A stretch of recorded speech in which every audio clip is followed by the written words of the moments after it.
whenever we consider what Rasulullah sallallahu alaihi wasallam told us with regards to eating, we are remembering Allah.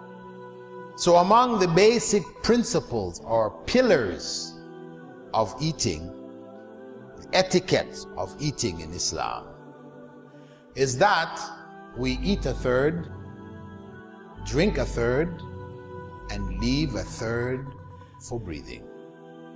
Of course, those who are used to overindulging, because when they give you on Sheikh Google what is the capacity of the stomach, they're giving you the capacity of the normal stomach, not the capacity of people who are used to gorging themselves on a regular basis, overeating, because the stomach is like a balloon. The more air you blow in it, the bigger it gets. So it's the same thing. It is an expandable organ.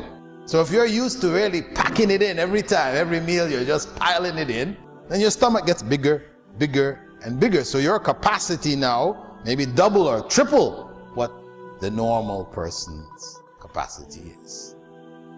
But the point is that if you're able to control yourself, because the stomach, again, if you stop packing it in and you set a specific regime of how much you're going to eat, then the stomach starts to decrease. It'll go back down to its normal size. And then when you eat that 2/3, you will feel not full, because that's the whole point. You don't fill your stomach. And the Prophet ﷺ emphasized that, saying, the worst container that a human being can fill is his stomach. The worst container. You have containers, things which contain things, you pour things in them all the time, right? The worst one to fill is the stomach. This is prophetic advice. So if we are able to take this on, it would make a difference for most of us, because now we're in a generation, according to WHO, World Health Organization, from the year 2004 onwards, for the first time in recorded human history, the number of people who were obese is greater than the number of people who are starving. This is the state of the world today.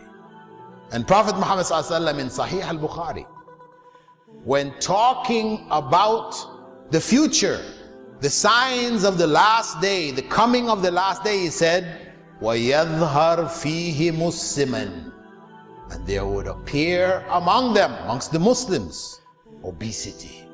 Because in the Prophet ﷺ's time, this was very uncommon. Only people who had medical problems, because for some people, okay, there's a medical thing.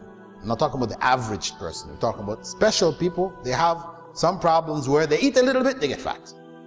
But we're talking about the norm. So the norm amongst the Muslim Ummah was for people to be of moderate build.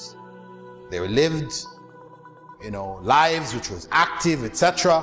So that obesity, and they didn't, this luxury eating styles, lifestyles, etc. wasn't there. So people maintained a natural state. They were not obese. Obesity was rare. But the Prophet ﷺ said, among the signs of the coming of the last day was that obesity would now appear amongst Muslims, meaning it becomes prominent, it becomes known. We see it all around us. The worst container that a human being can fill is his stomach. This is prophetic advice.